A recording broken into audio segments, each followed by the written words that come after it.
A major addition tonight to the Russia file. It is a sweeping federal indictment that names individual Russians and several companies and details a highly orchestrated campaign to interfere with the U.S. election in 2016. Deputy U.S. Attorney General Rod Rosenstein laid out the particulars this afternoon. William Brangham begins our coverage. The indictment charges 13 Russian nationals and 3 Russian companies for committing federal crimes while seeking to interfere in the United States political system, including the 2016 presidential election. The Deputy Attorney General laid out a detailed indictment from the Office of Special Counsel Robert Mueller, alleging a complex campaign by Russians to interfere in the 2016 election. It was designed, he said, to sow chaos in the American political system and specifically to tarnish Hillary Clinton and promote Donald Trump. Among the raft of charges, violating U.S. election laws, wire and bank fraud, and visa violations. Rosenstein, who is overseeing the special counsel probe, said the effort was run from this building in St. Petersburg, Russia. It's called the Internet Research Agency, and it houses a battalion of computer specialists and provocateurs. Today's indictment included numerous examples of just how micro-targeted the group's efforts were. By hiding their true identities, Russian activists created social media accounts that appeared to be operated by U.S. persons. They created thematic group pages on social media sites like Facebook and Instagram. They routinely deployed hashtags like Trump 2016 and Hillary for prison. The indictment cites an internal memo from the group urging its staffers to use any opportunity to criticize Hillary and the rest, except Sanders and Trump. We support them. Last spring, the NewsHour's Nick Schifrin spoke with a former staffer from this same Russian organization. He told Schifrin about their simple, blunt force approach to sowing discord online in American politics. Suddenly you see a lot of comments at night, and they're all the same, yeah? And it's exactly the people are doing their job. They have their topic, they have a time to do it, they write it and you see it. The man who allegedly funded this group was named in the indictment today. He is Yevgeny Prigozhin, dubbed Putin's chef for providing catering services to the Russian president. And it is Vladimir Putin whom U.S. intelligence agencies last year alleged directed the overall election interference effort, which also included hacking the email servers of the Democratic National Committee and Hillary Clinton's campaign chairman. The conspiracy. Today, Rosenstein said the Russians contacted, quote, unwitting individuals associated with the Trump campaign and with other political activists to coordinate their activities. But, he added, and there's no allegation in this indictment that any American had any knowledge. And the nature of the scheme was that the defendants took extraordinary steps to make it appear that they were ordinary American political activists. It's a Democrat hoax that was brought up as an excuse for losing an election. President Trump has made no secret of his disdain for the entire Russian investigation, which he claims is driven by Democrats who are upset with his election. He says claims of Russian meddling are a fraud, and he's repeatedly attacked all the officials and committees investigating whether Russia did meddle and whether his campaign was involved. After the indictment dropped today, the president tweeted, Russia started their anti-U.S. campaign in 2014, long before I announced that I would run for president. The results of the election were not impacted. The Trump campaign did nothing wrong, no collusion.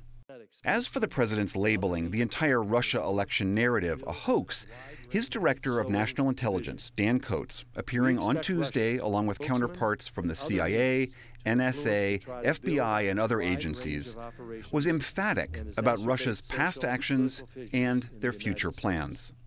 There should be no doubt that Russia perceived that its past efforts as successful and views the 2018 U.S. midterm elections as a potential target for Russian influence operations.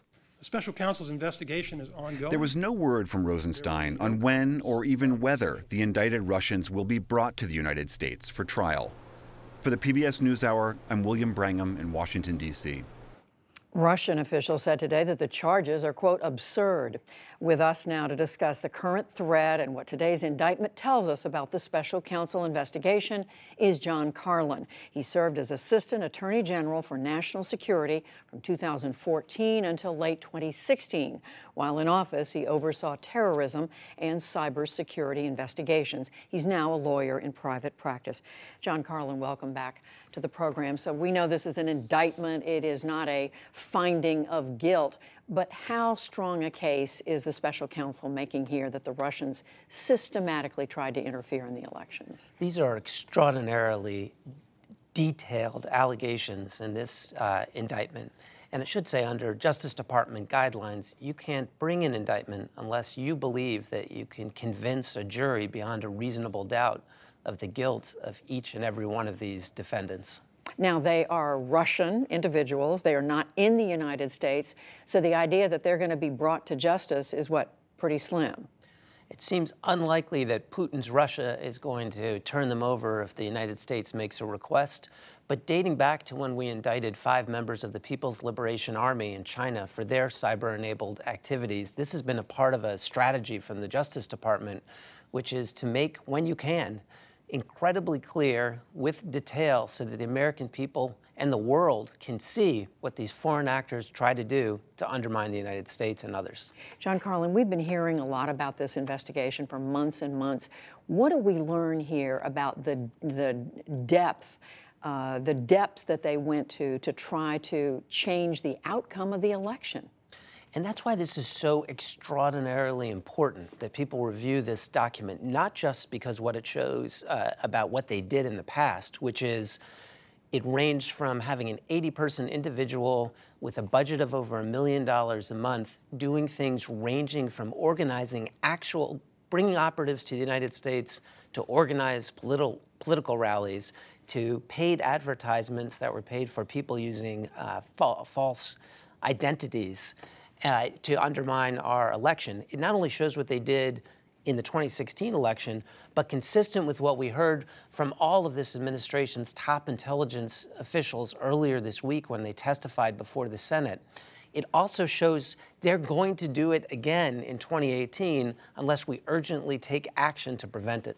Now, we also heard them say that there's no U.S. person who knowingly was participating in this. And of course, the White House and the president are pointing to that and saying the president said no proof of any collusion with my campaign. Well, 2 things. One is, as they should, as prosecutors and career professionals, they're limited to what are the allegations in this particular indictment. But let's focus on this indictment for a day. I would hope that our commander-in-chief and that members of both parties would look at this and say, it is unacceptable for Putin's Russia, who hates democracy, to try to undermine our elections in this manner. And number 1, there'll be consequences that are paid.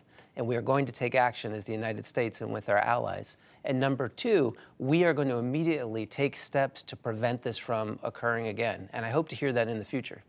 Is there anything in here, John Carlin, that tells you whether we are halfway through the investigation into Russian interference, most of the way through? What can you tell from reading this document? Well, it's an extraordinarily broad campaign that was conducted to undermine our election. So it's ranged, when you look at the other charges, we've already had individuals who worked on the campaign as national security advisors plead guilty to lying about contacts with Russian agents. You have a former campaign manager, and these are allegations, who's facing trial for having hidden the fact that he was taking millions of dollars from Putin's interests. Now you have this vast apparatus that was set up to do things ranging from propaganda to human operatives inside the United States to organize fake political campaigns. So I don't know that we can say we need to take it one step at a time. I'm sure one thing we've learned is that these investigators are dedicated to finding the facts, to showing what they can show under the law as they're required to do, and to protecting us ultimately from this type of foreign interference. And just quickly, we heard the Deputy Attorney General, Rod Rosenstein, say there's no statement here that this changed the outcome of the election. But it seems that is still to be determined, isn't it? And one thing I don't think you'll see, unless it involves a change in a ballot, career intel analysts, prosecutors, if it's a propaganda type campaign with fake political rallies and the like, they're going to leave that to other experts to make the historical judgment whether it changed the actual outcome of the election. That's not what national security professionals are good at. What they've done today is given the facts so that others can make that assessment. All right. Well, John Carlin, we're going to ask you to stay with us.